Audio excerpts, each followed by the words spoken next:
In this episode, I sit down with Kyal from LVLUP Health and we talk about all things peptides, things that, you're probably familiar with. We had the BPC-157. I asked them a little bit about TB4 and its oral absorption. A lot of people use BPC and Thymosin Beta together. So I kind of asked him about that. And then we chat about stuff that I use, products that he's got. I really like his Neuroregenerate. That has Dihexa and several other nootropics in it. And then I also really like the longevity, which has the 5 amino 1MQ.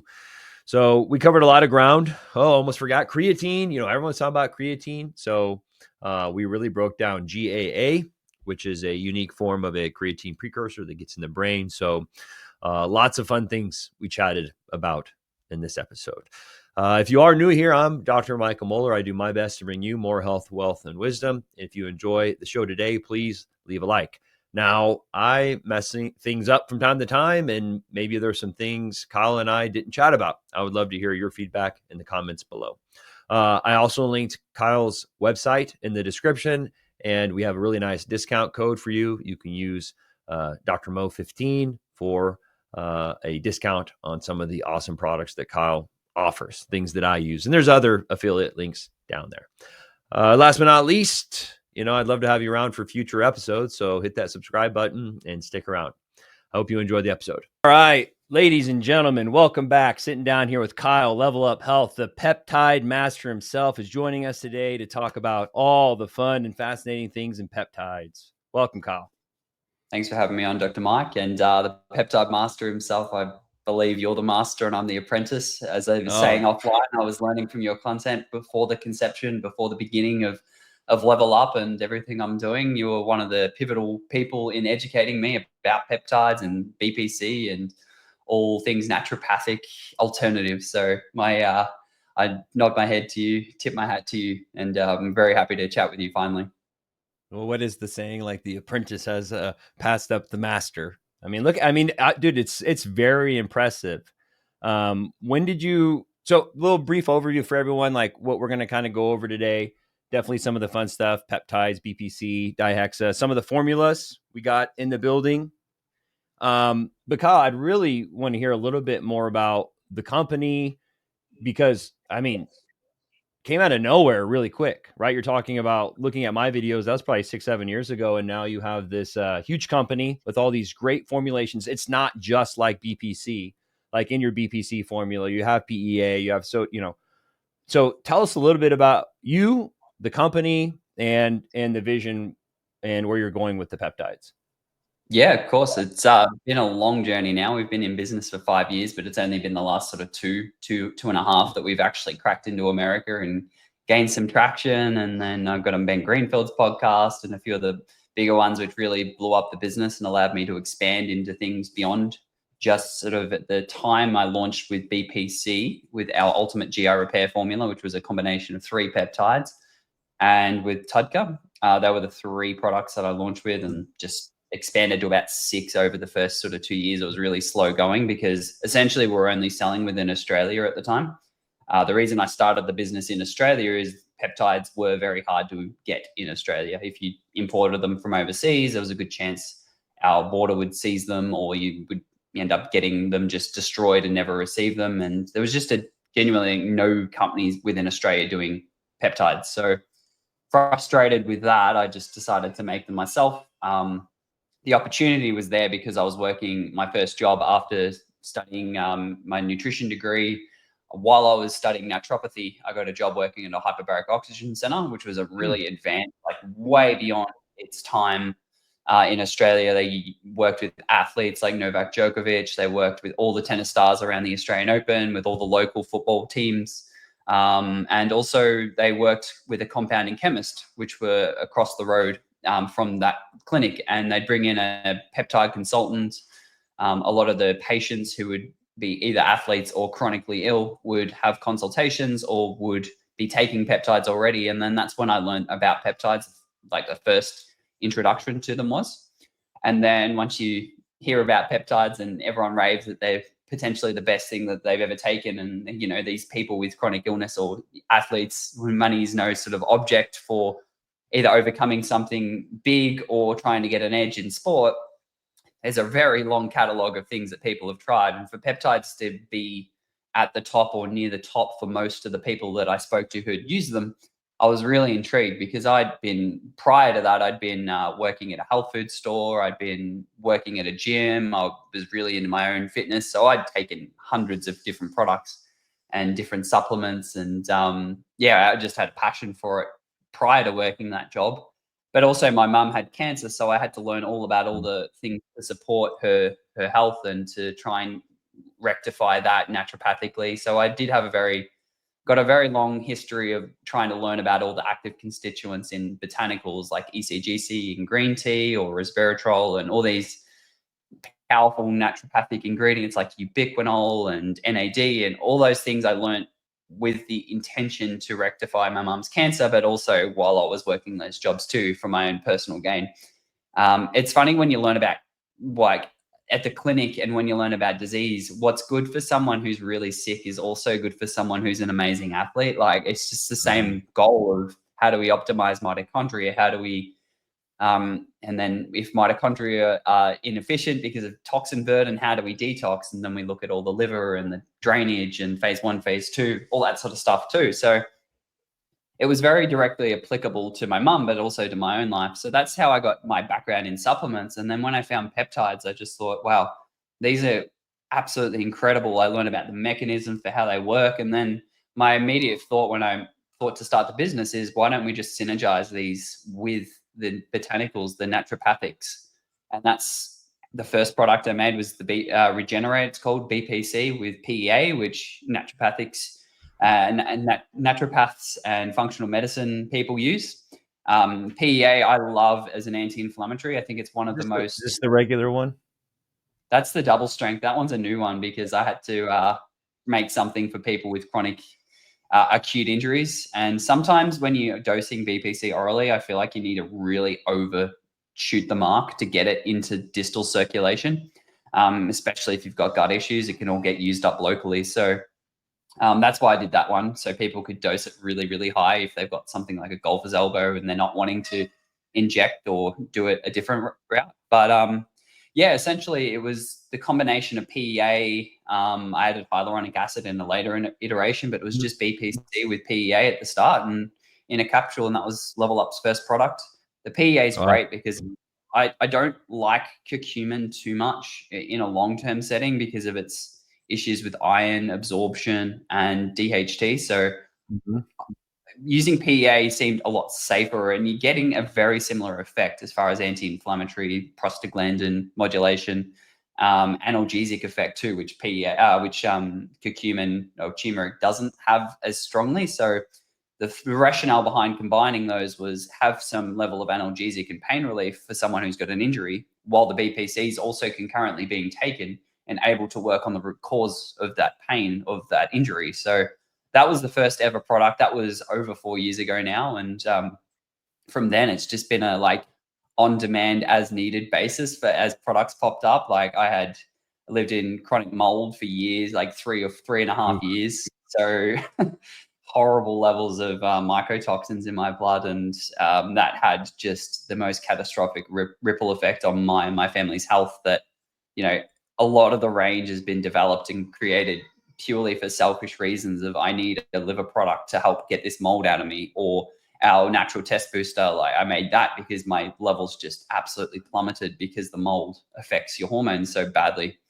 Historesist is our natural antihistamine, like the histamine intolerance issues that I had when I lived in mold as well. Like these are all interventional or Band-Aid products that I needed for myself when we lived in mold. And Tudka as well, like even having that was primarily because of mold's ability to gunk up and increase the viscosity of bile. So most of the range is honestly developed for selfish reasons. Even to date, like the Neuroregenerate formula I developed that because my dad was starting to develop symptoms of Alzheimer's. My grandfather had it, so I saw how destructive and how horrible a disease process that is. So seeing my dad or hearing my dad repeat the same story 6 or 7 times and get frustrated and lose stuff, I'm like, all right, I need to do something about this. But at the same time, as I was saying, what's good for disease processes is good for healthy people or athletes as well. So like that's interventionally was designed to help, all of the hallmarks of Alzheimer's and dementia. But those same hallmarks and those same targets for someone who's healthy, increased blood flow, increased BDNF, increased acetylcholine, all those are just phenomenal for a healthy individual looking to take their brain health to the next level. So all of the products, again, are just hopefully can encompass all demographics for anyone who wants to sort of up-level their health and, get an edge in sport or rectify a health situation like I had with the mold, or worst case, things like, I'm not saying it's going to treat, cure, or prevent Alzheimer's, but when you support the body, support the brain, what happens after that's like consequential and not the goal, but what can happen is pretty amazing. So yeah, that's sort of a bit of background, a bit of the why and how the products are formulated. Yeah, I'm jealous. Honestly, you've done a great job. And it's funny. I tell a lot of people my first love was, I'd say probably pre-workout was my first love. And sorry if this sounds kind of weird. And then it was nootropics, and then it was TRT, just because those were the things in my life that I kind of experienced first and had a significant benefit from. For the first time I took a pre-workout, and that was honestly the first time I was like, wow.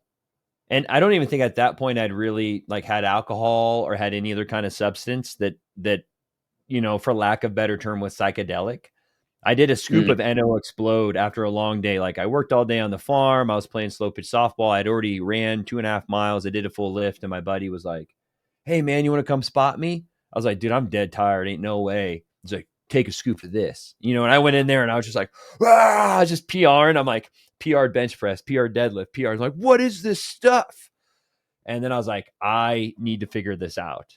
Right. Mm-hmm. And so then in med school, I got really big into the nootropics. Right. And so that's one thing I told you. I'm like, man, I really like the Neuroregen for sure. Like, and it's funny because I've done some Lank, I've done some Max, and it has, let's pull it up. Right. So you have, and acetyl C-Max. That's right. In here, I was going to double check. You know it. Like, what am I telling you? Right. So why don't we start with this one, because I really like nootropics, and like you, it's funny because like in prevention, we know a lot of the things in here are good for Alzheimer's, dementia, Parkinson's, cognition in general, memory, recall. There's all kinds of studies. And to me, I'm like, why would I wait till I have those things? I'm going to take them now. They're going to increase BDNF. They're going to help with blood flow. I'm an acetylcholine maxi too.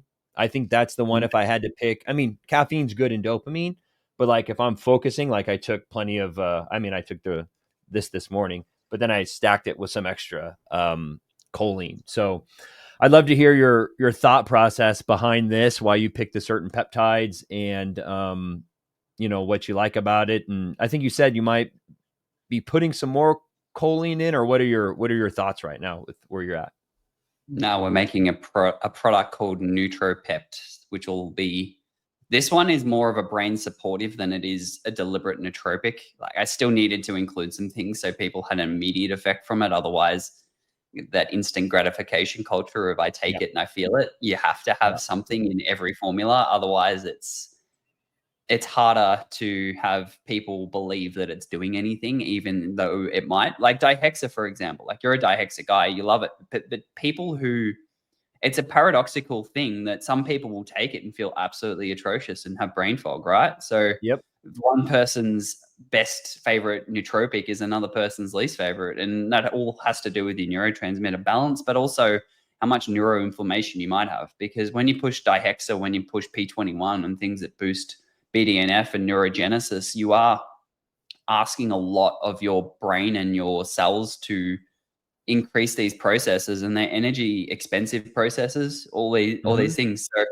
I include things like nacet and pterostilbene in them to sort of quench the inflammation that can come from taking these things. The inflammation's good. Like a short-term inflammation, like when you exercise, induces the change. And I've read somewhere that like Dihexa and P21 can cause a high level of acute inflammation to drive the processes of synaptogenesis and neurogenesis and neuroplasticity. So that's why I like with this formula, including antioxidants, anti-inflammatories. The really powerful one for brain is NACET. That was an ethyl ester form of NAC, which is shown, to cross the blood-brain barrier, increase glutathione levels in the brain. So like that in and of itself is pretty fantastic as an ingredient. I want to ask you about that one, because that one I think it's become much more popular these last couple of years. And the theory is that it crosses the blood-brain barrier, and then you can use smaller doses than using high amounts of N-acetylcysteine, which, right, then we're worried about sulfur and kind of people who react to NAC. That's kind of the benefit with what's the acronym NAC? NACET or NACET. I've heard both people, but it used it both ways. But it significantly ramps up glutathione more than NAC, and I'm trying to find the snippet for it. It's because of its velocity, which is lipid loving effects. So it can cross membranes a lot better.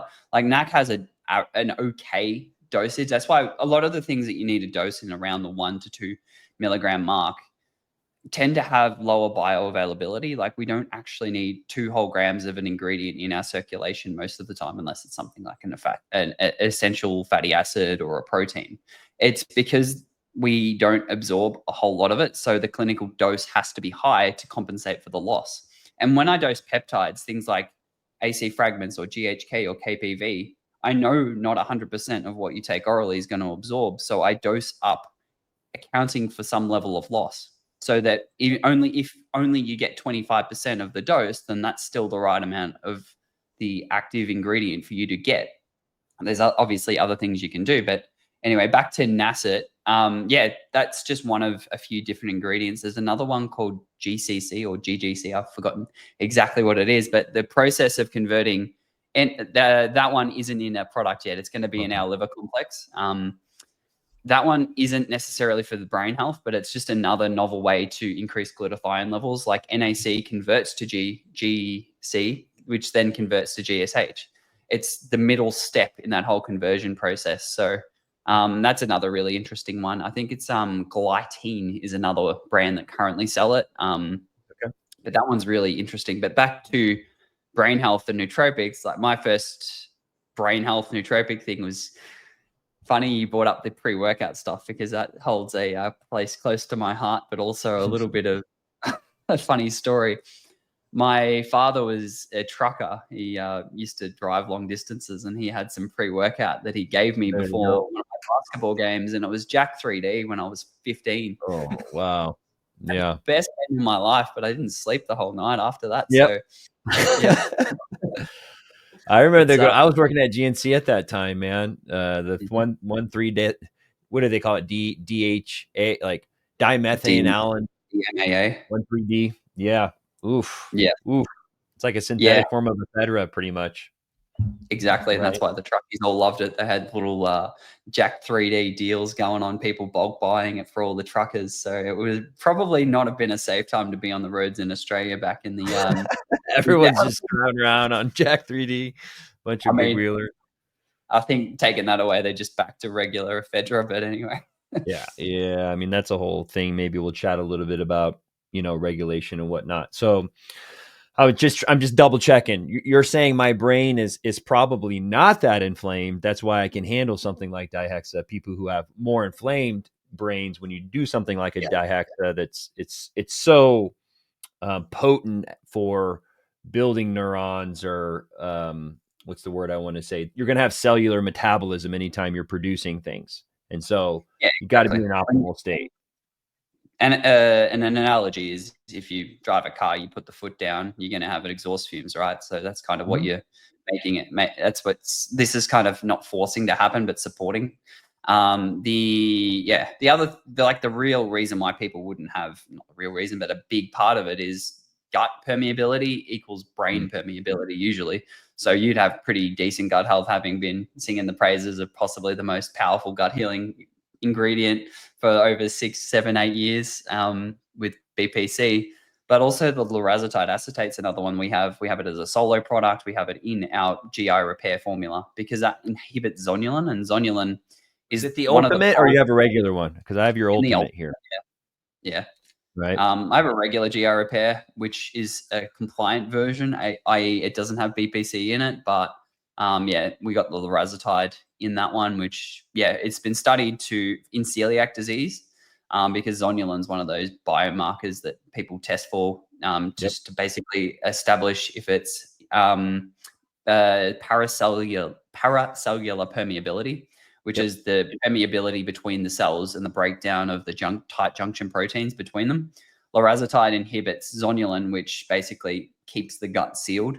Well, attempts to anyway. You still have to work on the health of the gut lining to make sure those proteins are still being made and made correctly and healing that way. But an analogy I use for lorazepam is if you have an open wound, it's like bringing in staples or stitches, while the other peptides, the BPC, the BPC works on the intracellular health, the connective tissue, brings in blood vessel formation, and KPV is the other one we use in that one. We'll actually use GHKCU as well, but the KPV works on the inflammatory processes around the gut. If you have an inflamed gut, then it's just not going to heal particularly well. Or if you have an inflamed gut, I lose you for a second. Potentially, I lost you for a second. You were talking about KPV. Well, KPV. Yeah, well, KPV is an inflammatory modulating peptide. It's fantastic. It's been studied in Crohn's or colitis, one of the two, pretty heavily. I've forgotten which one. I think it was Crohn's disease that it's been studied in. And breaking that cycle of chronic inflammation in the gut's really important for, healing gut health. Like, you get stuck in a loop of the inflammation causes more gut permeability, which then causes more inflammation. So that's kind of like the circuit breaker peptide for gut inflammation, while the BPC nourishes, that's such a hippie new age word, but the BPC triggers all the growth factors that are necessary in the cell for collagen network formation, VEGF, endothelial growth factor, while lorazepam works on putting like stitches, metaphorically, between them, bringing them together. And then GHK I've recently added too. That one is deliberately not as a liposome. Like, we have it liposomal and we have it non-liposomal in GI repair. And that's because I want it to work locally on the gut. On the gut, yeah. Yeah, and by working on the gut, it can activate intestinal stem cell formation. There's like amazing research on it for skin health, but your gut is essentially your internal skin. So what works for, if you put it on your face, like a lot of people are now, will, if you can get it past the acid and the proteolytic enzymes of the gut, will work on your gut as well. So that 4-peptide combination is my attempt to fix permeability. And again, whatever happens downstream of that goal is amazing, whether it's, the management of Crohn's and colitis, whether it's diverticulitis or lower hanging things like ulcers and bloating and all that sort of stuff. So that's just my shotgun formula. It's been called by Ben Greenfield, my shotgun formula for gut healing. And then all the naturals support it too, like quercetin's an antihistamine. Histamine's associated with increased permeability, is like a flushing reaction to the gut. The tributyrate is the best form of butyrate that, compared to like sodium butyrate or magnesium butyrate, gets all the way down into the distal gut, into the large bowel, not just the small.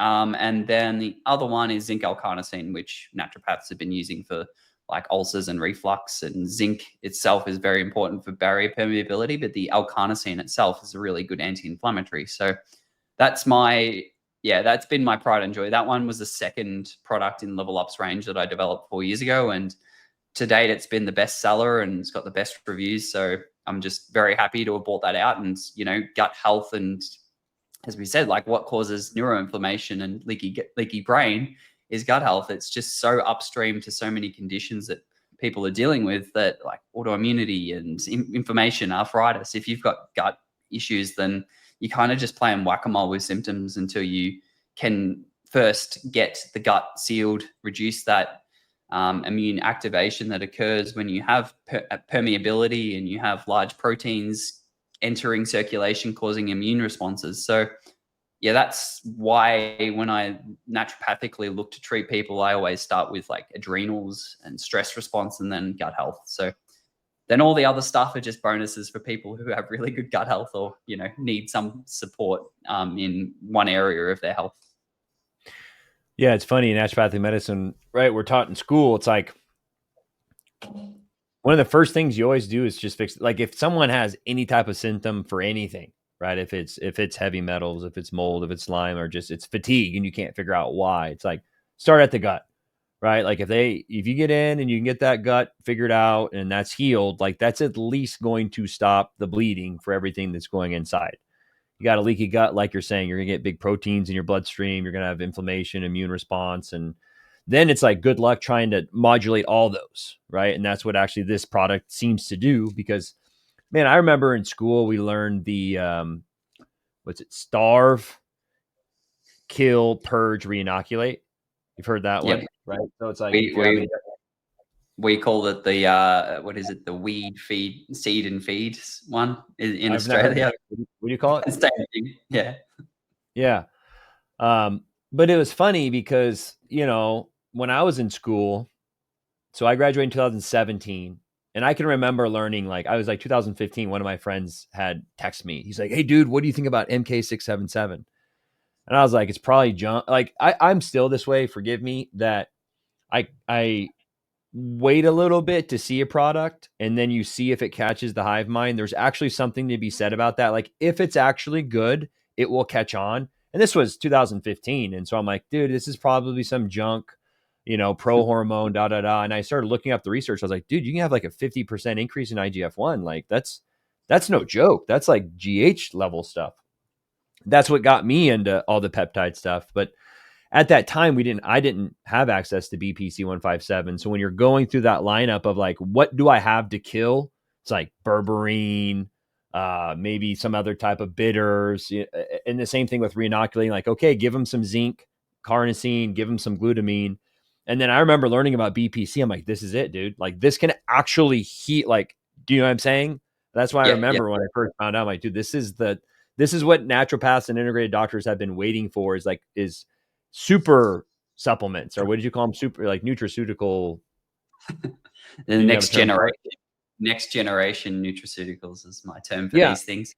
And the frustrating thing about naturopathy that I found is people had to be so super strict with the protocol, and any sort of divergence from it set them back so long that it was kind of like you can almost understand why people got a bit tired of following the protocol. But by bringing in things that make shit happen fast with peptides, combined with the stuff that will work, provided you're actually doing the right things. Like you can take glutamine for 6 months and only see a small improvement in gut health, right? Like, and then you have to still be doing all the right things, eating organic, not eating inflammatory crap, not drinking alcohol all the time. So hopefully these products, naturopaths' job's easier if they choose to use them. And by using so many things in one product, like GA Repair having 7 ingredients in it, like that stops the compliance issue of, oh, I don't want to take all of my supplements. You know, it's six or 7 different products and a powder that you have to combine, and, you know, time consumption.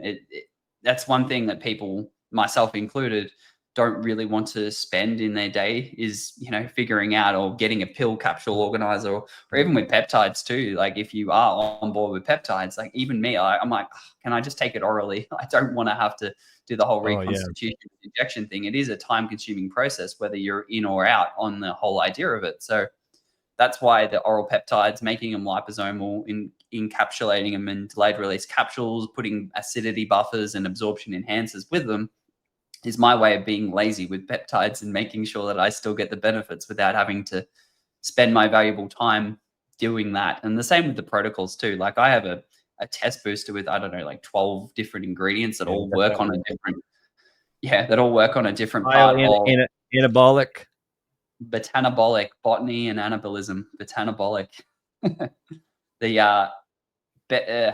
I'm never gonna ever make the claim that it is a natural TRT. That is not comparable. But for those who don't want to go to it, my friend Dave Lee, our mutual friend, uses that as sort of like the gateway between, for those who aren't ready yet but also need a little boost. With Tonkat Ali, Anacyclus, Shilajit, Fedoja. I think about our friend Lucas every time I see the Sustanch. I think when the first time he's like, Sustanch in your pants. I just think of Lucas. I'm like, in a weird way. Hopefully he doesn't take that the wrong way. He says it that much. He's surely immune to it now. So maybe Lucas and I were actually studying naturopathy at the same time in the same city. Really?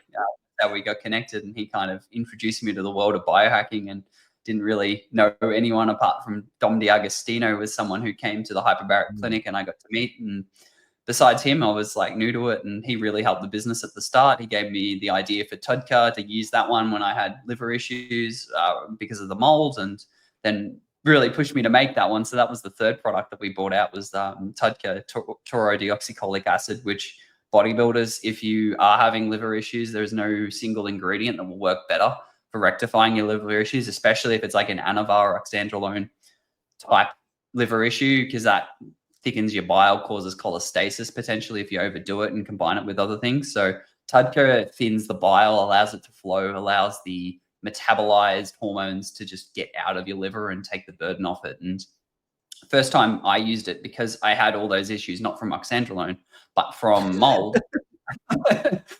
Yeah, would be nice. But not from that, but from mold. I actually had a huge Herxheimer or a die-off reaction, because the amount of toxin that dumped out of my bile duct my gallbladder into my bowels caused my gut bacteria to not be happy whatsoever. And a huge amount of black, just thick crap came out. I'm sorry to ruin people's appetite if they're listening around food, but it was powerful. And it was one of those, again, next generation ingredients that I'm like, wow, this really moves the dial. Like I could take milk thistle or some, globe artichoke. That one's really pretty good. But milk thistle, for example, is the first thing people go to when they hear their liver's not working well. And that has some benefits, but compared to things like NAC, Nasset, Tudka, globe artichoke, I mentioned that one's really good too. There's better ingredients in the supplement space that really we can use to make protocols work better, but also to push the envelope for the whole industry, right? Like I feel, maybe I'm in a bubble and you're in this one too, but I feel like there's a collective shift that people don't really want to be taking medicines anymore if they can have an alternative that's going to give them the same benefit. And that's really what I'm trying to provide with LVLUP, with people like Bobby Kennedy trying to put Big Pharma in check. That's really positive for me. He's a fan of peptides himself. So and he's rocking that methylene blue. You saw he got caught. That was the big thing for a while. Yeah. Oh God, the conspiracy theories you hear from him taking blue stuff. Anyway, but it's another really good ingredient, and one for brain health. One I used quite extensively with my mum around her cancer treatment, because treating cancer as a metabolic disease, methylene blue's one of the most unique ingredients for dealing with those reactive nitrogen species, which can be as detrimental to mitochondrial health as anything out there, including metals. So EMF's a huge trigger of that particular reactive nitrogen species. When you fly, you're going to get a heap of, it's called ONOO, or it's a reactive peroxynitrate. And that's what happens when you're on a tube in an airplane with everyone having Bluetooth with Wi-Fi free from the airline. That will cause inflammatory damage to your mitochondria. So taking methylene blue, as Bobby did, will mitigate some of that inflammatory damage that you'll get. So that's another one of these new age ingredients that I really like, and we'll be releasing with LVLUP soon. Spoiler alert. I was gonna ask. Yeah, that's a popular one too. It's so funny. I don't mean to, how do I say this? I need to be doing more online content, because like you're saying, I think my BPC video was like 2018. I did a methylene blue in like 2019 or 2020, and it blew up. Like, it's funny. It's one of those videos, dude. I spent like hours on those, and I put it up there, and it got like 500 views, 1,000 views. And then like 6 months ago, it went straight over 100,000. I was like, what the heck is going on? It's like, thanks, Bobby, but it's like everything. It's the fashion. But methylene blue is great. So a question I think would be good for us to handle today. Absorption. We chatted about, what's bioavailable orally, what's not. What are kind of your thoughts? BPC seems like one that I'm very heavily convinced in. It's funny with BPC, and we can maybe contrast injectable.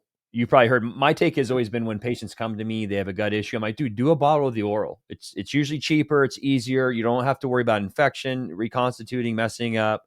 And I usually have start with 500, do that 3 days in a row, go up to 1,000, do a bottle or two, and then we'll reevaluate. and then maybe we'll chat about doing injections. And then you get into the argument, like, does it need to be localized? Does it not be localized? But like our conversation earlier, is it just healing your gut? As your shoulder hurts, I'll have to send you an email. One of the very first cases I used BPC on was this like 74-year-old lady, and she had hip osteoarthritis, terrible hip osteoarthritis. She was like 74. I gave her the spiel. I'm like, hey, why don't you just try a bottle of this? This was back when T-Made was making it. And I didn't hear from her. Like, she didn't follow up. And a year later, she emails me. He's like, Dr. Moeller, I was scared of this peptide, but I have to tell you, I didn't tell you about my other issues. I was depressed. I had constipation. I had back pain. All those are gone. She goes, my hip pain honestly went from, like, I forget what she said, a 7 or an 8 down to a 3 or 4 that's bearable. But she's like, I'm pooping. My mood is better. I regenerated. So thank you so much for your use. I was like, and that was really cool for me. I'm like, wow, if it works on like a lady in her 70s, you know what I mean? I'm like, dude, there's definitely something to this. So I was pretty convinced early on about the oral, but I'd love to hear kind of your investigation, and then we can talk about your formula adding the sodium bicarb and whatnot. Yeah. So BPC being made in the stomach, I always feel like if you use the arginate form, which I believe has been studied to be better orally absorbed or to resist the acid, therefore it will absorb better orally. That one is kind of like a no-brainer, but the other ones are a little bit more tricky. To get to your point, like, yeah, I believe a lot of the benefit for distal injury, if it's like an arthritis-based thing, is that inflammatory reduction that you'll get overall by sealing the gut, by not having your body sort of have an what's the primary trigger of arthritis? Like, it can be dietary proteins. It could be things like gluten's a huge one that people, when they take it, they get an osteoarthritis flare up. So by taking something that's going to seal and give you some resilience in your gut, then potentially the proteins from the gluten won't cross through like a permeable gut into circulation and then trigger that immune reaction. Therefore, the immune reaction's then not going to act on your joints, which by, I think it's molecular mimicry, it might start attacking your joints or causing inflammation in the joints. So that's one mechanism for how I believe sealing the gut from BPC, or anything for that matter that's like a gut healing natural or peptide. And side tangent, if I remember right, one of the weirder things with BPC, didn't it decrease anaphylactic responses? Like someone who's used, have you heard that? No, I haven't, but that's pretty interesting. I feel like I remember reading that a long time ago, when people would have people like actually allergic versus food, IgA versus E. They had taken BPC and it actually decreased sensitivity to things that people are allergic to or had sensitivities to.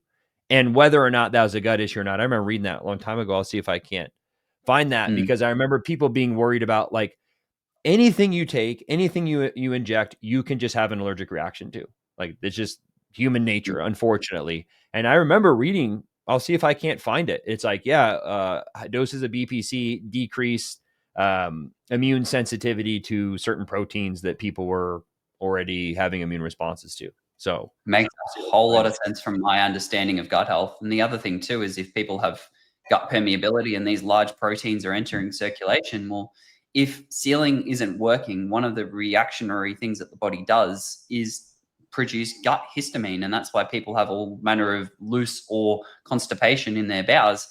Parasites drive it. And the way we clear out larger things that the immune system can't deal with is by using histamine to flush the gut. So if you have a permeability and all these proteins are coming in, and your immune system just throws its hands up in the air and is like, I don't know what to do, it's still coming, we'll just throw a whole heap of histamine.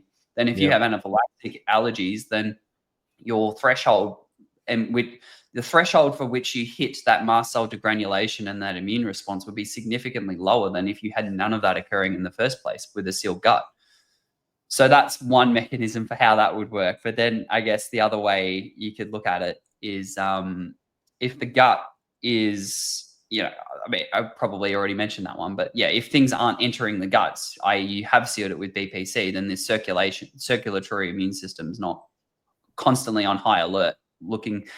We go back to what causes those things, and I spoke about autoimmunity. Well, the molecular mimicry, I think, and this is you can cut this if you don't want to include it, but I think the biggest issue with adjuvant vaccine is they trigger that immune response and the body is trying to find something that is causing this hyperimmune response or this huge amount of inflammation that the adjuvants have caused. Well, I could almost argue that, they can cause autoimmunity, right? Like injectable and it looks for an antigen, which might be in a regular vaccine.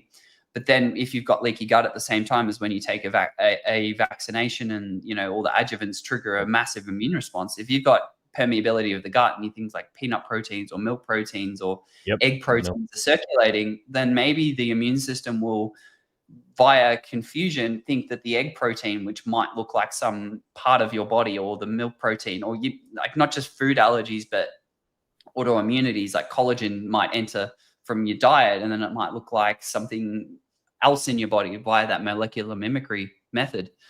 So that's one of the ways that I believe people get autoimmunity, is the immune system just tries to figure out why it's so inflamed, because there's no situation I can really understand in real life where you would have such a high acute inflammatory load of which a vaccine would deliver, right? So, and then you have, that predisposing factor of leaky gut, that can cause some real problems. And I think that's why autoimmunity has exploded.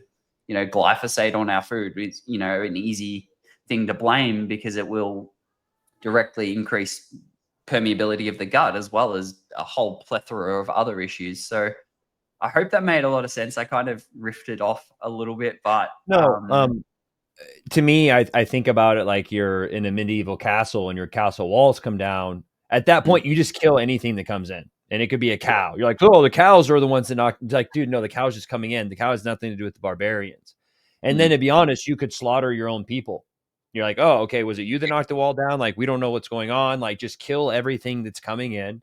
You get this massive immune response. And that, what is inflammation? Maybe we can talk about, thymosin beta, thymosin alpha, and how those work, because people don't think about that when you sprain your ankle. It's like, dude, that's an immune response. You're trying to regenerate. That's your brain saying, okay, this is messed up. Let's go ahead and regenerate. But I also want to, so at the BPC, is there something to be concerned about? Because, right, the argument with most peptides is we release hydrochloric acid in our stomach, and proteins are made up of amino acids. And in between that, you have strands of them that are peptide sequences. And so hydrochloric acid's job is to cut them down. So do some of them survive, or what's our way that we want to look at that? If someone goes, no, hydrochloric acid destroys all peptide sequences.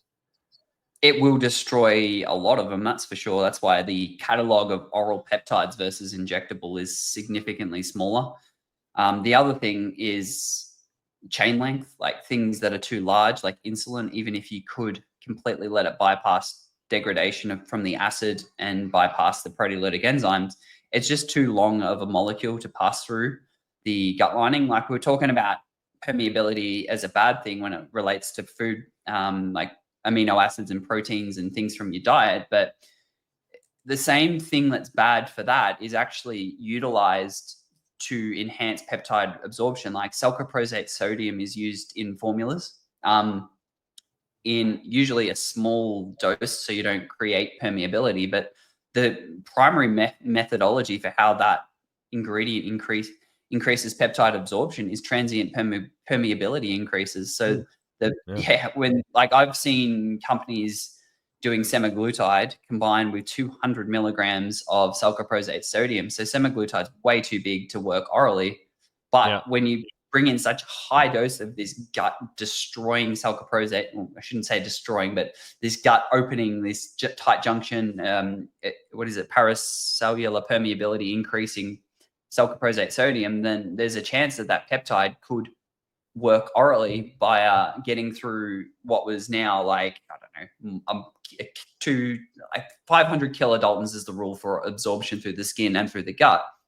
Let's say semaglutide's larger than that. I've forgotten off the top of my head what it is as far as kilodalton size, but it's way, way too big. Same with insulin. If you use something like that, it's like 4,000 kilodalton, for example. So it's what, like 8x.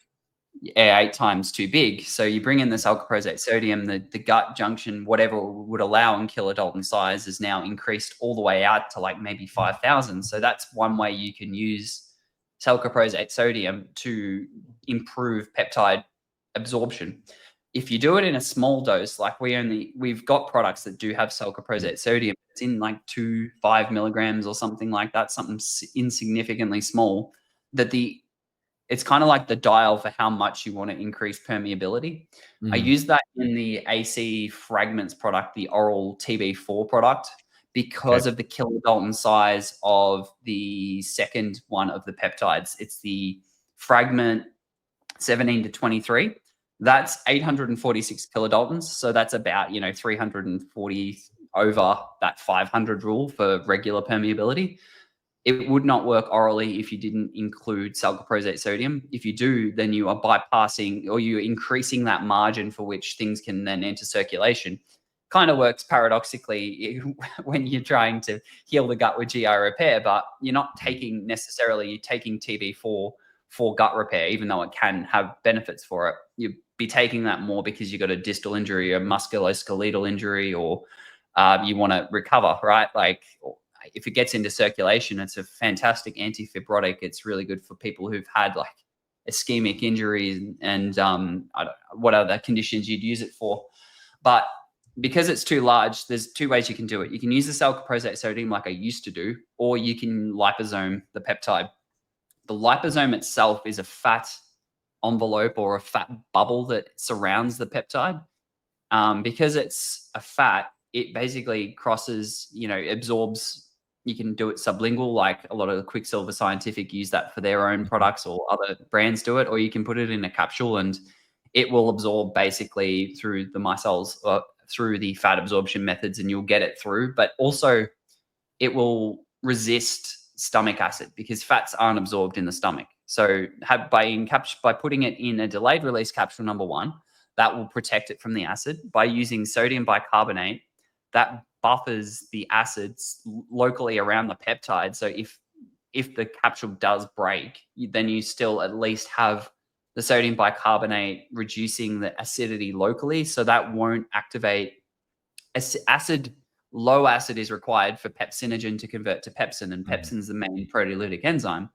If you have the bicarbonate, you basically stop it hitting that acidity threshold in which it converts and then becomes active and can break down the peptide. So that's why I always use sodium bicarbonate in as many of the peptide formulas as I can. It's to protect inside of the capsule the peptides from acid if they break. But then lately we've been able to liposome them as well. So there's like another layer of protection. So you've got like, if your castle is the peptide in the center, you've got the moat around the outside with the delayed release capsule, but then you've got an inner wall with the liposome, but then around between the two walls is the sodium bicarbonate, which are your soldiers in the middle, protecting it from attack of the acid and the proteolytic enzyme. So that's basically my methodology behind how I make oral peptides work. I can only do so much, as I said, with the kilodalton size when it comes to peptides. You can't increase permeability and you can't liposome things that are too large. It's just not going to work for insulin, not going to work for things above that sort of 1,000 to 2,000 kilodalton size. But there's plenty, and this is the TB4, TB500 thing, right? Is the TB4 molecule is too big. It's 32 or 34 amino acids long. I believe the kilodalton size of that naturally occurring Thymosin Beta 4 peptide is like significantly too big to be absorbed orally. I think it is, yes, 3,100 kilodalton Thymosin Beta 4. So that's never going to work. It's too big. No matter what you do with it, it won't work. And to stop you real quick, so we have Thymosin Beta 4, and one of the more, what I want to say, active constituents is the TB500 in particular. Am I wording that right? Like that's, people are like, are they the same thing? It's more like curcumin and turmeric. Yes, right. Or the other one I like using is PT-141 and melanotan, right? So they went into TB4 and said, hey, this TB500, this SNP is really good for regeneration. Let's hack that out and then send that in by itself. Okay. Yeah, well, the TB500, as you said, is the synthetic form of TB4. It's actually larger as far as amino acid goes than the naturally occurring thymosin. Sorry, I'm completely mixing them up. I'm mixing up thymosin alpha. I mix them up all the time. That's what I'm saying. To me, the way I think about them now is TB4, Thymosin Beta 4, right? And, Yep. and I think about the same thing with Thymosin Alpha 1. And then with TB4, you can go in and get, it doesn't make sense because the number is larger, so it's kind of counterintuitive, that the TB500 is more of the snip out of that is probably, not to say, to my understanding, like I said, there are other things in TB4 that are beneficial. And the same way in melanotan, right? You get the tanning effect, you get the boost on the libido, you get an overall, sense of well-being. Nootropic, PT141 is pretty much just going to boost your libido. And that's kind of my understanding with the TB4. It does a lot of good things. If you're particularly looking for like a individual healing side injury, then you would probably lean more on the TB500. And exactly I right. think they're wrong. So the peptides is so funny. Some of my old videos, I was like CJ12807 for MK677, and they had the MK. Joakim Noah, the basketball player, got busted for one. It's like 1068, and it's actually a SARM, and the other MK is a growth hormone peptide. It hits the growth hormone peptide, but it's not a peptide, right? It hits the peptide receptor. It's like it's not the easiest industry to talk about, for sure. No, I really like to get away from mechanism to talk philosophy of it. Like, there's no reason he should have got banned. He wasn't like dominating or anything with it. In Australia, we had a whole football team take peptides. It was called the Essendon Bomber peptide scandal. I believe it was 2006. That's the first time I ever heard about peptides. And I just kind of assumed they were steroids because of the way the media treated it. The whole team took them. They got incredibly buff. They started winning games. They were like super soldiers on the field and did incredibly well. Their captain was the MVP for the season. But because they did so well and none of the regulatory agencies knew about them and kind of got made to look stupid, they retrospectively banned them, but still gave the players the punishment as if they were banned before they took them. So it was, Australia's a funny place. If you make them look stupid. If I remember right, we had the whole baseball scandal. And unless I'm wrong, when McGuire because I was outside St. Louis, so if you know anything about the home run, that was 2000, was it 1998? Barry Bonds, I think, was like 03, 04. I don't think the pro hormones were banned. I don't think they were on the ban list, and they maybe by the time it got to Bonds, like the 1AD and stuff, I could be completely wrong. And they did the same thing. I think they retroactively said, well, hey, you were taking these pro hormones, that's cheating. It's like, well, this one that I took wasn't on your list. They're doing that now, with peptides, right? They're like, well, it's kind of like, what is it, like rituatrutide, or do you see the new one, servoduvadide? I think last time I checked the GLPs, because I've done a cheat sheet on all the peptides, the GLP-1s, the amount of them in development from every pharmaceutical company is absolutely astonishing. It's where they're headed now is that, and I believe that's possibly why peptides are being banned, is they'll just re-release them as modified forms of what currently exists. Yeah. But at the same time, I don't think you've got any legal or moral justification for banning something that's already working and is already naturally occurring. But anyway, that's where I think pharmaceutical companies have to head. Otherwise, they're kind of doomed in a way if they keep pushing out these things. You can only push a crap product for so long.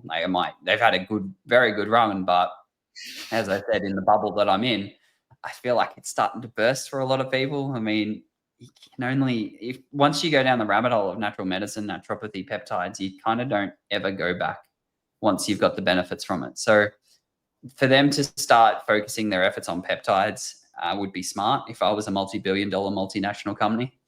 And I've definitely seen that. The amount, there's so many companies. The Swedish one, how much money they made, or Sweden or Norway or somewhere like that. The amount of money they made off Ozempic and tirzepatide, is insane. But back to the banning and the ethical considerations for it. I believe now, rather than, they've kind of gotten lazy, rather than trying to stay on top of what's coming and what they could test for and what's banned, it is, at least in Australia anyway, they have a clause that violates the spirit of fairness or something like that. So if you take anything that gives you an advantage over other players who weren't taking it or didn't know about it, that's enough of a grounds for them to say, to give you a ban or for you to get in trouble for taking it. Like, it elicits an unfair advantage is, I believe, the terminology. And I actually believe that's why BPC got banned in Australia is, quote, it was gaining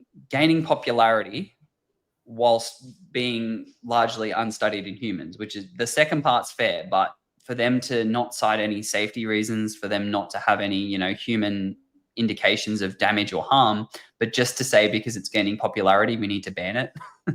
Yeah, because how many other peptides? So I have a couple points on that. Like, one thing is the issue, and I probably should have done some stupid disclaimer. Hey, not medical advice, research, blah, blah, blah. One of the things I talk about with patients, and I don't, I got to figure out how to word that properly, right? Hey, these are researched, and it's funny because, like with the recent ruling where they said, hey, these are not on the safe list. I'm like, there's a lot of things not on the safe list, ultimately. And one of the more particular things that's very funny is in the States, 3,000 people a year die of Tylenol overdose.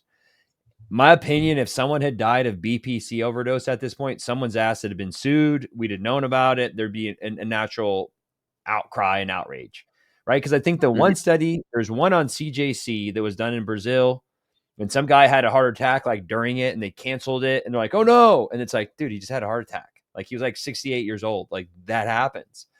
And you're probably familiar with Eli Lilly just reached out to sue Empower and Strive, which are two of their two bigger compounding pharmacies. And Strive said, no, we're going to go to battle, which is pretty cool. But ultimately, like you're saying, that's their angle. And I also get it. Like, I had some friends in biomed research. They're like, dude, we spent billions of dollars, making this product. Like, I get it. And at the end of the day, it's, yeah, but how long do you rip people off and charge them, a couple grand a month for a product? So it's tough. I get it. But ultimately, the hard part is then we're left to kind of dance, especially as a practitioner, in the in-between, figuring out, like, what can I say to patients? What can I not? And I'm just like, hey, you can get this if you want to research it on your dog. That's the safest thing for me to say. But, or I'll usually say, hey, I heard this one guy did this with it, Yeah. So it's a bit I don't ridiculous know dance you have to do for regulations, huh? It should just be first, do no harm. That's the doctorate, the Desore, the Hippocratic Oath that we take, do no harm. Well, you're not going to do harm with these things just because there's a lack of pharmaceutically funded interventional studies or randomized controlled trials. Like, I'd love for them to be done. If Bobby wants to throw a couple $1 million into something that actually is useful rather than just the black hole of the Pentagon, then sure, that would be fantastic for humanity. That would be great. I was even talking to a few other people in the peptide space, and they're like, oh, in like a few years' time, I'd love to funnel some of the profits of this business into studying peptides, because on every podcast I do, I say, well, there's a lack of human studies in these things. They're not, they're not studied in humans beyond maybe 1 or 2 studies at max. Back when it was as Diogen, the BPC arginate, which had a patent on it, which has been expired. But the only reason those studies were done, right, is because the company could patent it. So we do have some decent study on that, but then now it's run out. And if I was to under LVLUP spend, it's going to be millions of dollars on a study. That's just the reality of the expense of it. If I was to spend millions of dollars, you can bet your dollar that every single other peptide company or every other company, even ones that don't exist, but ones that are thinking about it, would use my studies to sell their own product. And I'd be like, they'd just say, thank you very much for doing a very financially charitable thing for our business. And they would be millions of dollars better off and able to promote their products better than LVLUP because they didn't have to spend that much. So unless you're at this stupid level of, oh yeah, it makes sense for us to do studies, and there's companies not for peptides, but things like companies like Timeline Nutrition, for example, they have the money and they're doing well enough that they can just keep funding studies for Urolithin-A or other compounds like that. So I'd love for LVLUP to get to that level where it's nothing for me to just spend a couple $1 million spent researching all the compounds. But even them, back to Timeline, they're starting to sue companies that are using Urolithin-A because they are claiming to have spent all the money and own the intellectual property on it. Don't share that. I'm kidding. I've got it myself. I didn't realize that until I'd made the product, that another company I know who were using Urolithin-A ended up getting a cease and desist for using it, which is a bit... It's kind of like they're pharmaceuticalizing naturopathy. What's the argument? So first of all, it's kind of like do you want to talk about it? It's like a probiotic or prebiotic Urolithin-A is a postbiotic metabolite that has really beneficial effects on mitochondrial health, blood sugar control, energy, muscle strength. It's one of the primary metabolites of, I've forgotten the bacteria, but a lot of people don't produce a lot of it. So supplementing it will give you that metabolite, which is not just good for gut health, but mitochondrial health. It's basically just a really simple ingredient, not simple to make or to make naturally, but it's a very useful compound for mitochondrial health. It's marketed very heavily, again, by Timeline Nutrition because they've done millions of dollars in studies in it. But their argument now is because we studied this natural compound, we own it, which I hate and I do not like. But I also, from a business owner's perspective, understand that they want to see the fiscal gain and reward for their research that they've done.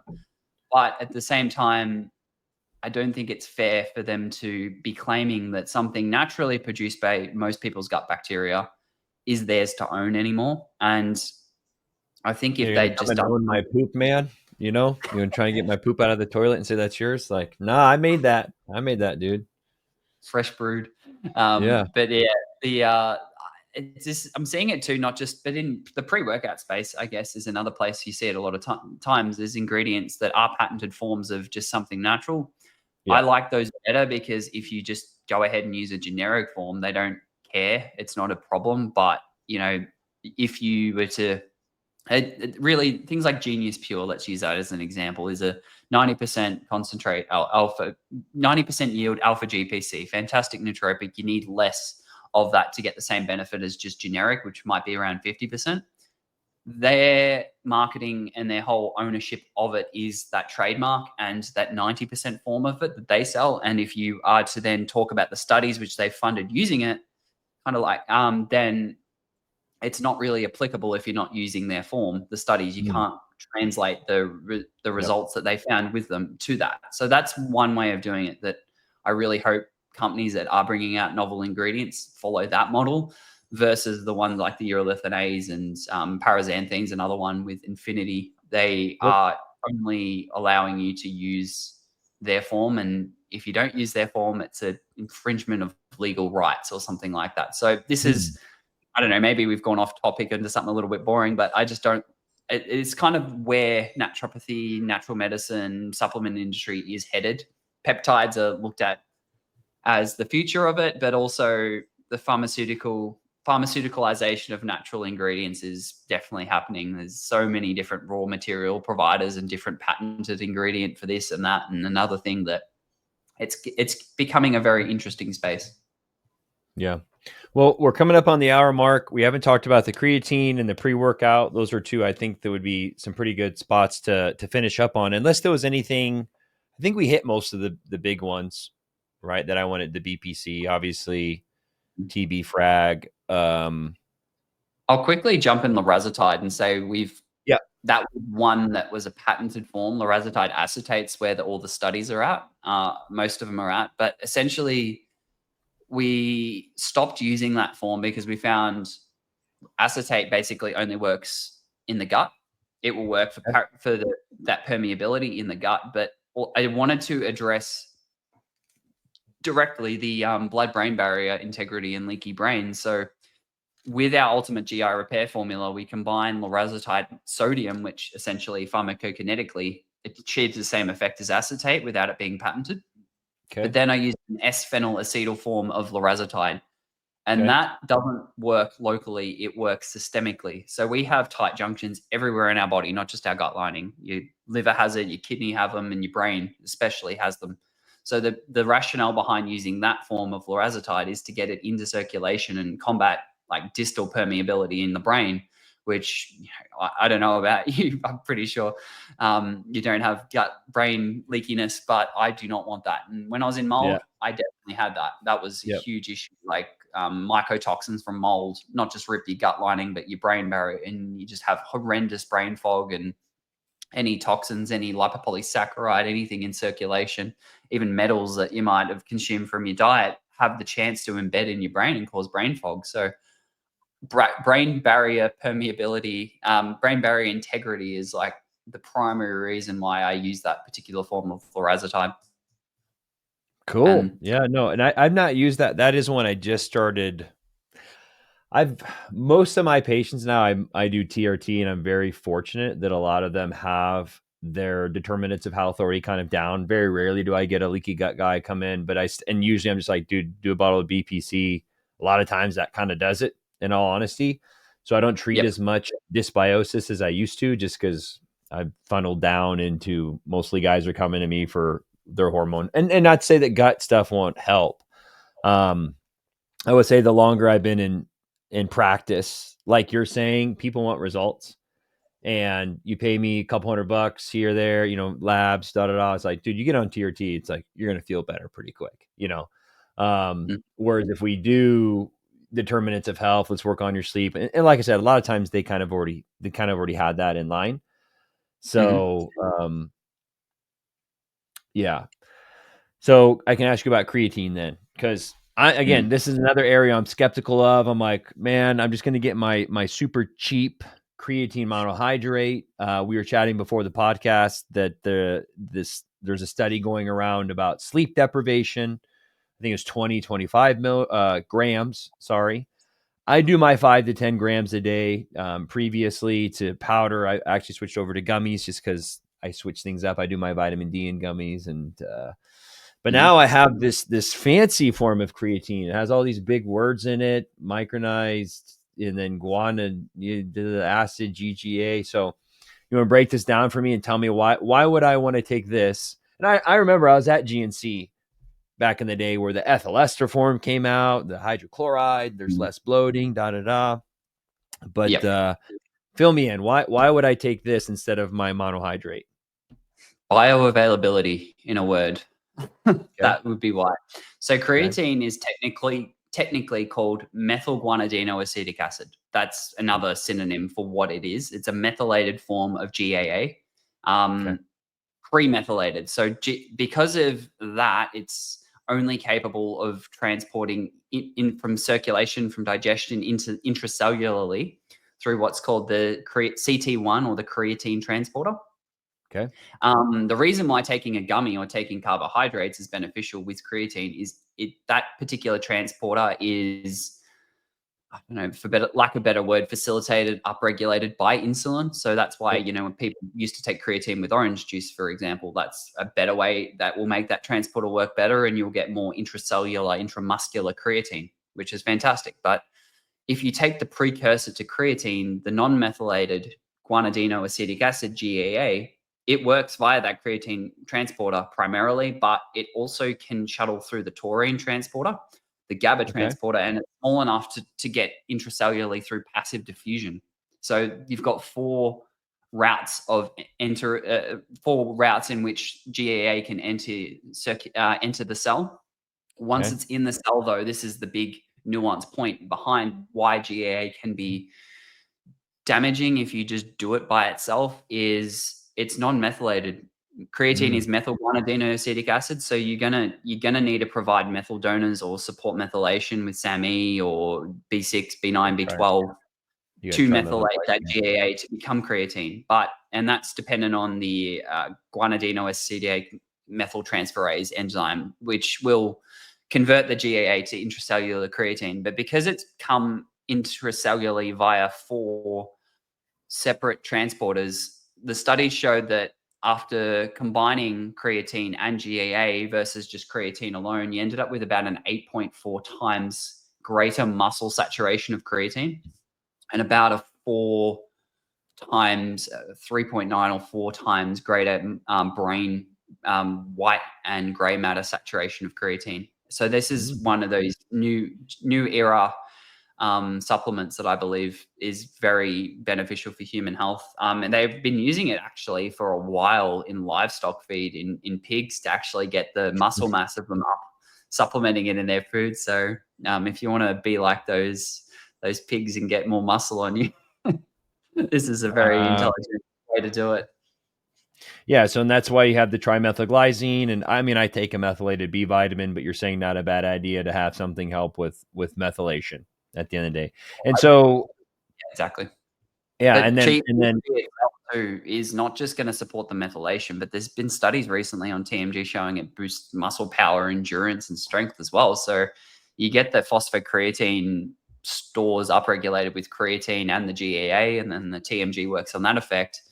And then the cluster dextrin is simply to just kind of, how we were speaking about the carbs, cluster dextrin will just spike insulin transiently and be, if you're working out, used in the workout. But if you're not, then it's just going to help that creatine transporter shuttle the creatine and the GAA across better. So as far as like the end goal, let's increase creatine as much as possible. This blend, I believe, does that better than anything on the market. Nice. Yeah. And then so the other thing that's really nice that I don't look, risk and reward and price point also usually kind of comes in. Me personally, especially if money wasn't an issue, why would I not take something that absorbs 10 times as much? A lot of times that's where people will say, well, why, price, depending on price point, kind of like with the other form of NAC, right? It's kind of the same thing. It's like, well, it's probably easier on your body, easier on your kidneys, can be easier on your wallet, depending on how much better it is at it. So, and then you want to break down your pre-workout formula. I don't have that one in front of me. That one's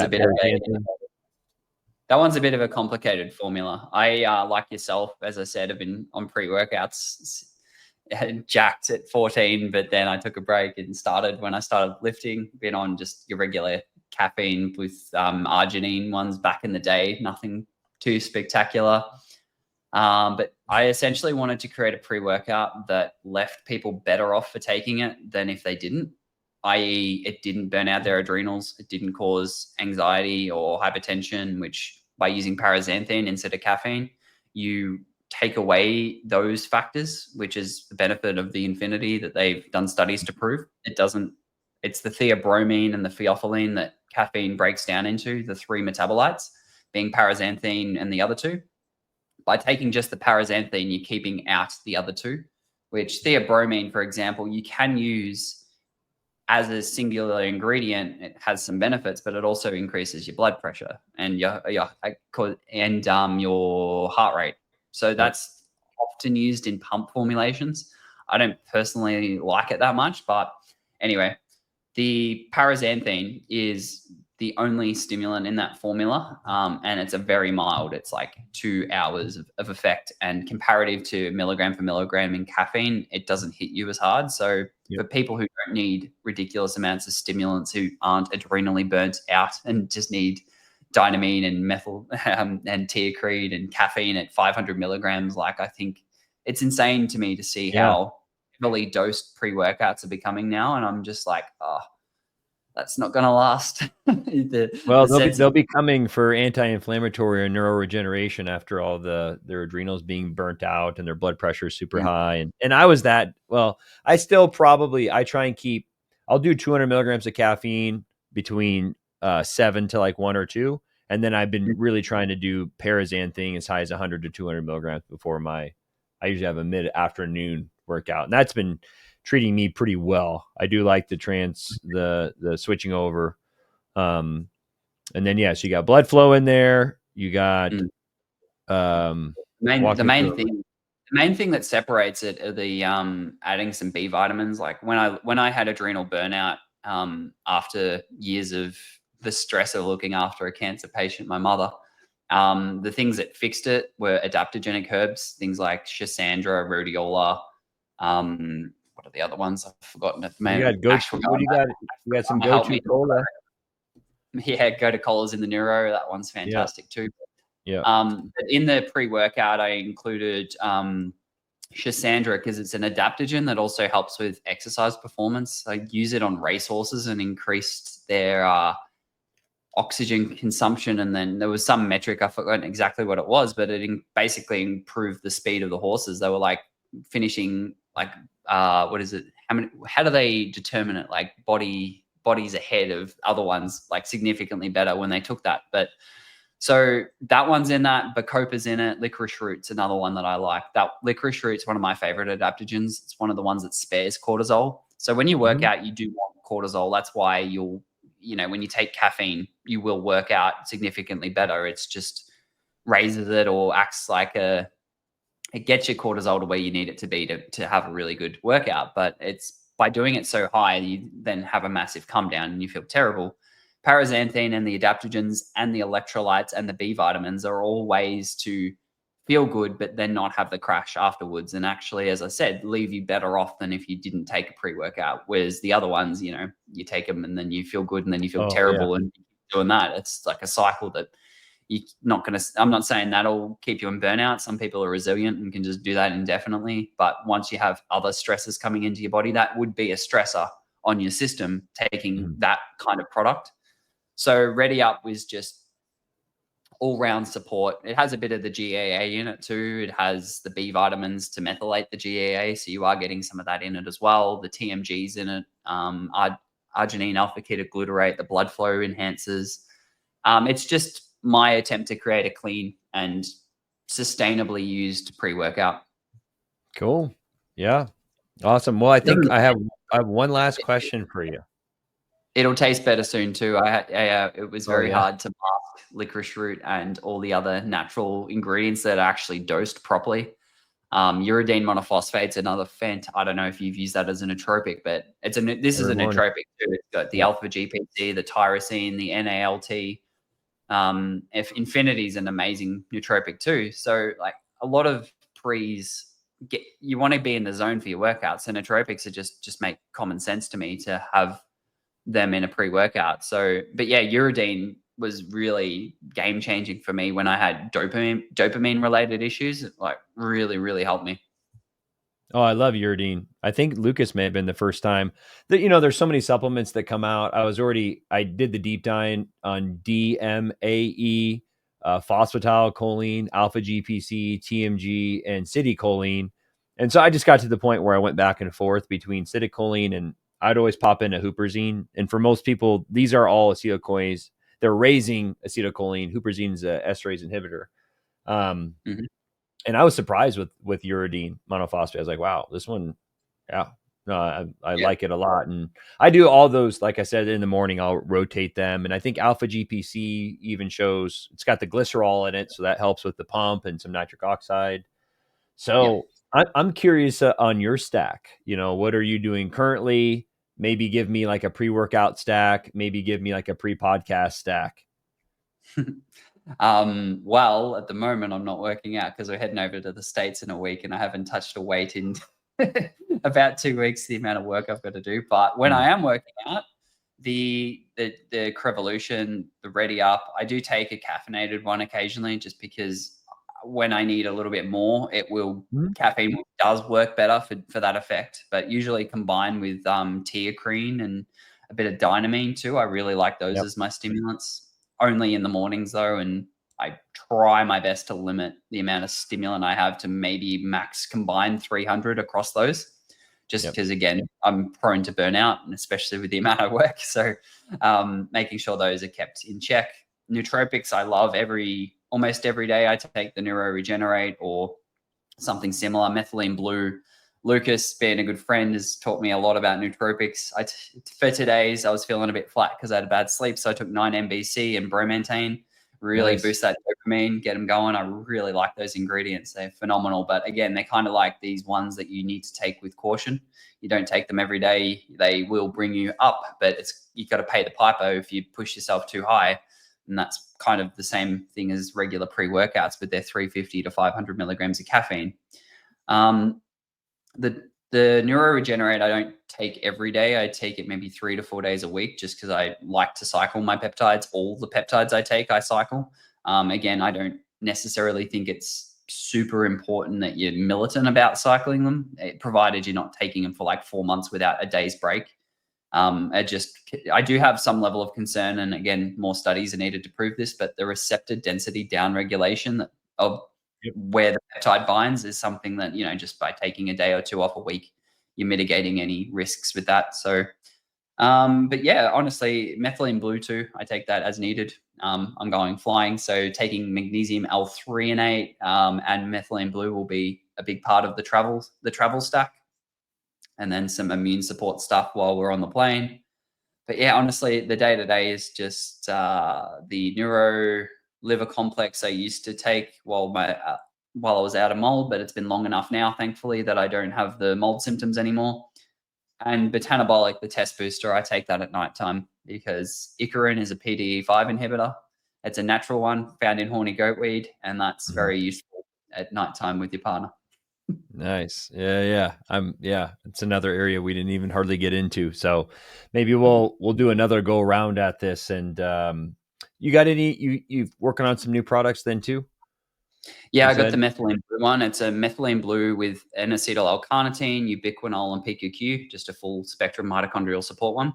I'm releasing a Shilajit solo product just because I really like that one. The fulvic and humic minerals in it, and then the ability for it to boost CoQ10 levels better than CoQ10. I recently found some information on that, so that's really interesting. I really like Shilajit for that effect. I feel like that is kind of like PEA. It's one of those things that most people would benefit from taking, provided you've got a clean source with no heavy metals and you don't just have one that's cut with fulvic minerals and there's not actually any Shilajit. Forgotten what else I'm releasing. I'm reworking the Ready Up to have more like a full spectrum multivitamin rather than just the B6, 9, and 12.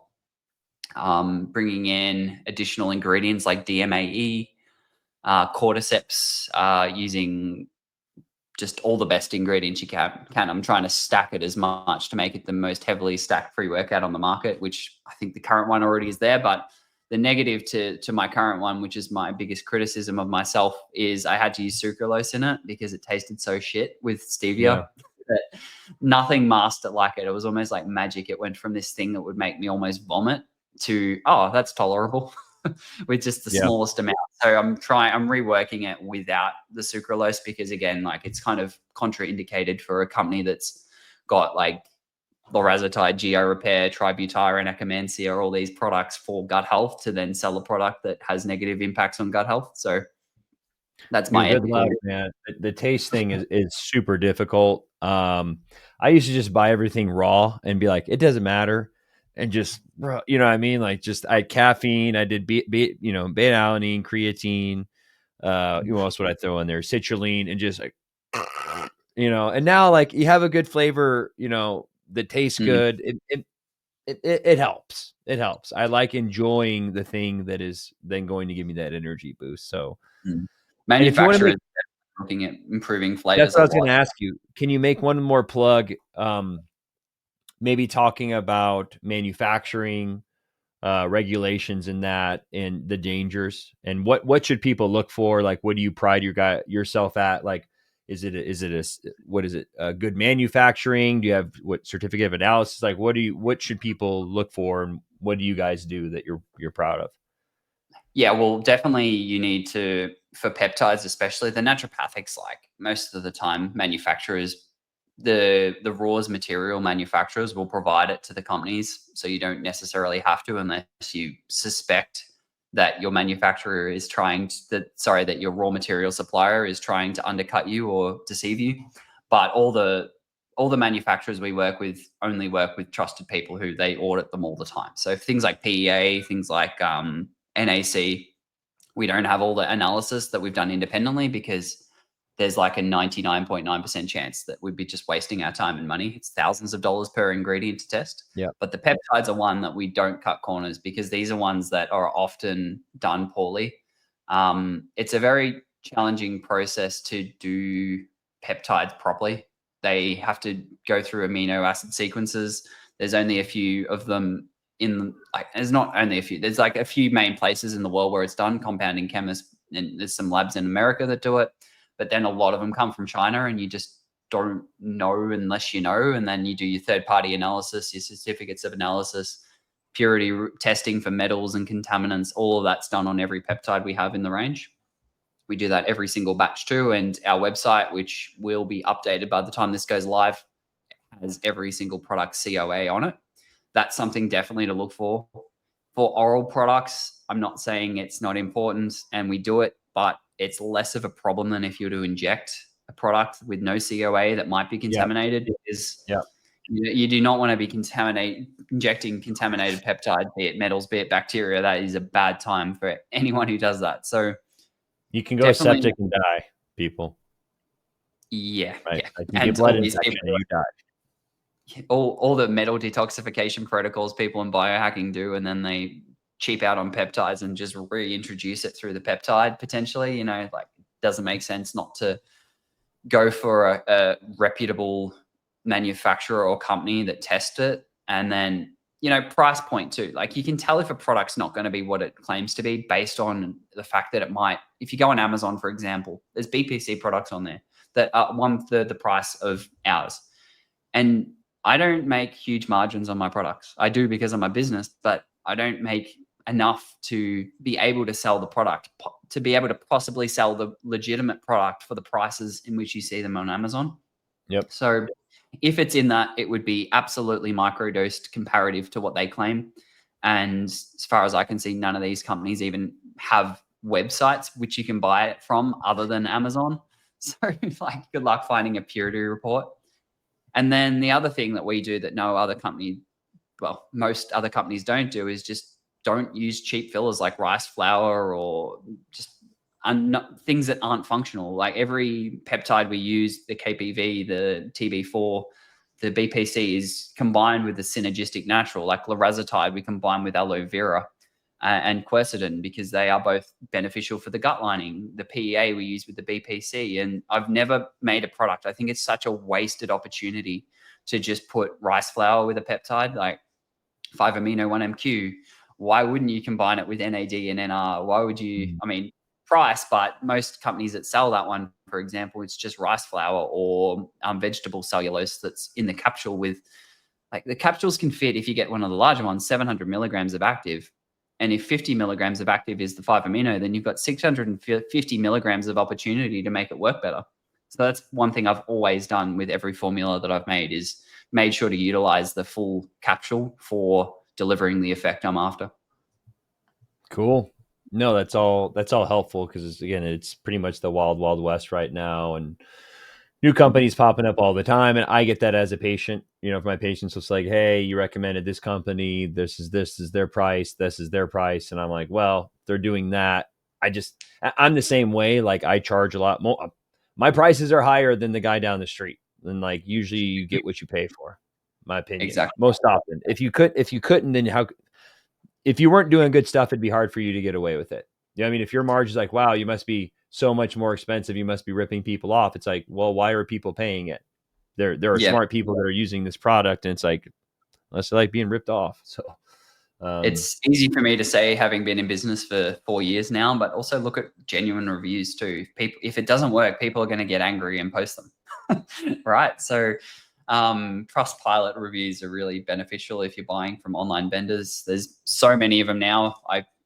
Being in the industry, I get all the ads for the competitor companies, and like some are good. I'm not going to say everyone's doing it bad, but I'd say probably of all the companies that do things, there'd probably be like 20%, 25% that actually do it right, but doing it to the level of right that's, provide COAs and test every batch. That would be, of that 20%, maybe 10% of the companies would do that. So it's hard, unfortunately, and not just peptides, naturopathics as well. Like Amazon, Sean Wells did a post recently where he was discussing quality of naturopathic or nutritional supplements on Amazon and found that like 80% of them were not the dose in which they claimed on the bottle. And then 20% of them just flat out didn't have the active at all. And that's things like NMN or just like your multivitamins. Or the other thing too is the form that you use of a vitamin. Like we could spend a whole episode talking about forms of magnesium and forms of like B6, HCl versus P5P, or folic acid versus methylfolate, or cyanocobalamin versus adenosylcobalamin or B12. And, talk about the intricacies and the nuances. And it's such a complicated thing that it's not something that just anyone can do. And there's just so many companies popping it up. And I just look at the formula. I'm like, so close, but so far. Like there's another company that sell creatine and a GAA, but they they've looked at the fact that the GAA needs conversion with methylation, provided B vitamins, but none of them are the right form. So it's not even going to work. They like the fake B6, the folic acid B9, and then Ooh, B12. yeah. I'm like, wow, Yeah. So that's not going to work.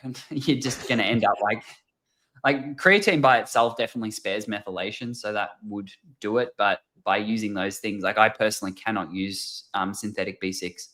It messes with me, and my genetics just don't respond well to it because I don't think I can convert it through to P5P properly. And I've also heard that it can be used in place of P5P and actually inhibit the processes in which regular B6 is used for. So my brain function is not as good. My neurotransmitters don't convert through as well if I've taken a B6 as the HCl. The Quicksilver Scientific liposomal one had that when I was trying to fix my brain fog. And every time I took it, I felt worse because they just used the wrong form.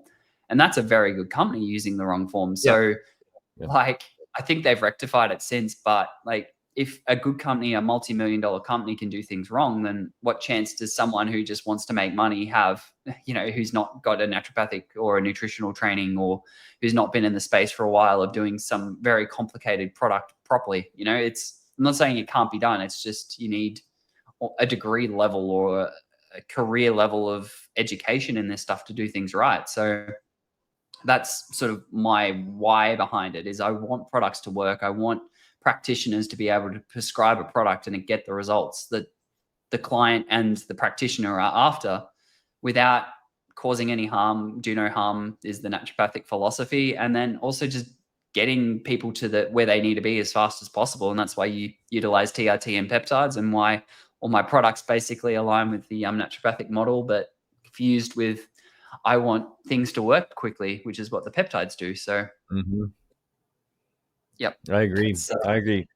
Well, Kyal, I think a couple things. One, I've loved the products thus far. So I think I'll go ahead and I'll throw the affiliate link down below so people can go and check everything out. I think, after having this conversation, we got to cover a lot of ground, but, maybe we can do one again here soon and maybe even deep dive more, like do a whole one on gut health, do a whole one mitochondria, nootropics would be fun if you're willing to come back and chat with me again. That'd be really cool. I love nootropics. Go through brain fog, through mold or burnout, and then if you go down the rabbit hole of nootropics, you will become obsessed with them because they were my life jacket. Like I still had to get shit done when I had mold in my system, and nootropics allowed that to happen. I didn't feel good, but at least my brain could still function to a level, not optimal, but well enough that, I could get through a podcast when I was living in the moldy environment. My first podcast with Ben Greenfield, which blew up the business, I'd done a mycotoxin test before it, and they were absolutely through the roof, like 50 times the upper limit on one of, I think it was ochratoxin A. So nootropics allowed me to get through that and still live my life, and Historesist kept the symptoms in check. And like, it's not really naturopathic to use things as symptom management, but so many people are in situations that they can't really change short term. So using them as a life jacket or a way to keep your head above water is sort of how I've done that, how I did that back when I was in mold, and now I'm out of it. Then I get the benefits of Neuroregenerate for beyond just allowing my brain to work. Like I'm acquiring skills a lot faster. I learned how to serve and play tennis properly. I started because I learned that when you increase BDNF, you need to learn things. It will help skill acquisition a lot better. So I started doing more things to try and do that. And it's incredible how quickly you pick up on things. And even like just shooting hoops, like I've been doing for years, I felt that I was correcting my form a lot better, and I got so much better at my shot than I had been. And I'm 32 now. I was a lot better when I was younger, but by taking that, it just things started to click a lot better about, oh crap, maybe I was doing that wrong. Or, you realize things, and even like learning about peptides every day or learning about naturopathic ingredients, having neuros just made it so much easier for me to consolidate that information and to soak it all in. So I really hope that product helps anyone who tries it in their day-to-day life, like professionals and high achieving individuals. It can be that thing that just gives them that extra little edge above where they're already at, or the other end of the spectrum too, people like my dad, it's designed to sort of bring them back from that progression or stall that progression of, I'm not saying it'll cure it, but stall that progression of the disease. So there's purpose behind every product I've ever made, and I'd hope that they can find the right people.